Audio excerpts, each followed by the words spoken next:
Okay, I'm going to be nice so y'all don't think I'm a total pervert, okay? This is something that I dreamed. It really did happen to me, okay? I dreamed, I actually dreamed someone else's nightmare. Sometimes I hear from the spirit, and this is one of those times. Uh, I believe that a spirit came to me and told me these things. When I write, sometimes I hear, I can reread it and I think, God, where'd that come from? So I'm going to read you just a short dream I had. It's called Someone Else's Nightmare. I dreamed someone else's nightmare. Have you ever awoke from a nightmare? Webster's definition of a nightmare is an evil spirit formerly thought to oppress people during their sleep. Something like such as an experience or an object having the monstrous character of a nightmare or producing a feeling of anxiety or terror. That I am aware of, I was not born in hell. I only go there for prescriptions like Walmart, like I told you before. But I must have been born close because I have had GAD all my life. All caps, GAD. Generalized anxiety disorder. Sometimes panic, most of the time. It's just normal for me. Thinking I think the lumber on the truck in front of me on the highway is going to surely let loose. The straps are going to let loose and come through my windshield and kill my shining face and self. It never does, but I never stop thinking that it will. I have the gift of empathy.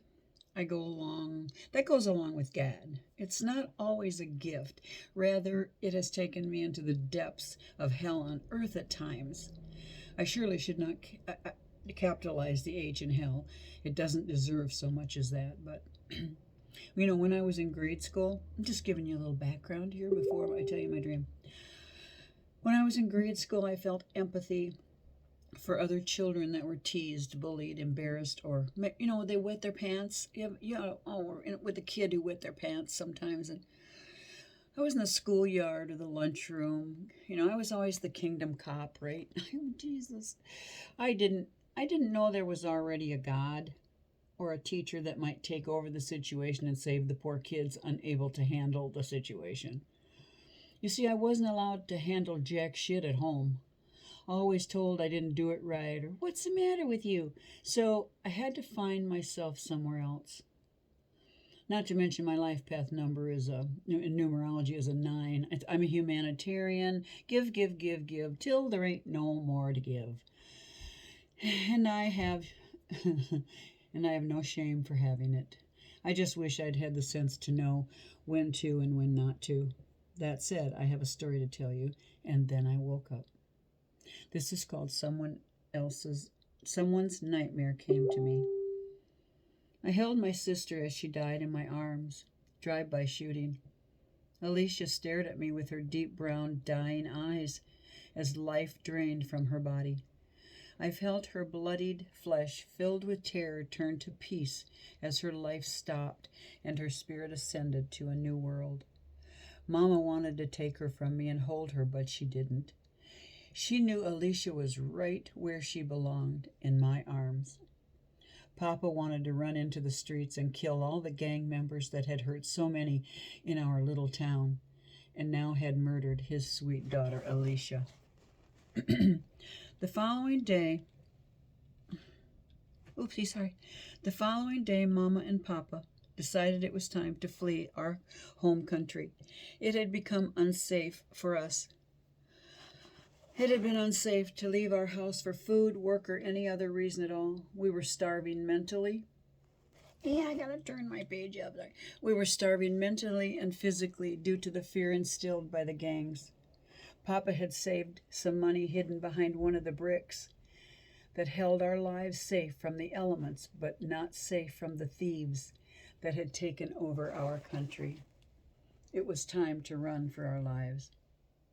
We buried our sweet sister and daughter in the dirt that surrounded the home we had always felt secure in until recently. Papa wrapped her in the blanket Mama had made for her when she was an infant. I begged Papa to cover her face with it because I could barely stand to see the brown sand and dirt cover and fill her beautiful brown eyes. For months my mind had the reoccurring thought of my sweet sister and best friend rotting under the dirt, covered with bugs and worms. It was nearly more than I could bear. I had no one to confide in. There was no way I could tell Mama or Papa what my mind's eyes were seeing. And surely, as their mind's eye was seeing the same thing, but my small time on earth didn't allow me to realize that. I had to deal with losing my best friend and only friend alone. We had no choice but to leave Alicia behind. All I could think of was her under the ground and alone as we left the only home we had ever known, fleeing our once beloved country that had now been overrun with bandits, thieves, and murderers. In the dead of night, we moved as quickly as possible, praying baby Joey wouldn't wake the evil men before we got far enough away and feel safe. I and my infant brother followed my parents for over 1,000 miles to find a better life. Looking back on it now, I can't imagine how we made it. We took the clothes on our backs, each a backpack with water, some food, diapers, toothbrush, soap, one change of underwear, and only a blanket for myself and baby Joey. Behind the brick wall, the money Papa had saved behind the brick wall. Where was I? Blanket for myself and baby Joey. No coats, as the weather we were traveling in was very warm. Oh, and the money Papa had saved behind the brick wall was taking us to a new and safe life in America. The walking was treacherous. By the time we had traveled halfway across dirt, rocks, and clay, our shoes had lost most of their soles, just as we were losing our life souls as well. The walk was long, hard, and hot, and the only thing that kept us going was hope and fear of being murdered by the merciless gangs back home. The land of freedom was ahead, no one shooting, robbing, and killing us in our own homes. We had escaped hell. Not that the 1,000-mile walk wasn't a hell of its own, but again, faith kept us going toward the land of the free. I was a young boy who was having to grow up too fast in a cruel, dangerous, frightening world. I was surrounded by other children and grown-ups. Oops, sorry about that. All of us physically filthy on a journey to somewhere better than where our lives had been. We could only compare to what we knew before the raids on our homes began. The death of my sister haunted me every step of my own personal small adult journey. I talked to Alicia what seemed like every minute of every step we took. I worried about her alone in the dirt with the bugs. Maybe they would comfort her, I thought. All I knew was my bad, scary life was over as I knew it, but that this wasn't much better, even though my Papa told me we were walking toward a new world of all good things, a place where no one would hurt us anymore. Or so we thought. That's the end. But we all know that they came to the border and they were put in cages. Their children were taken from them. Now suddenly we have a new president.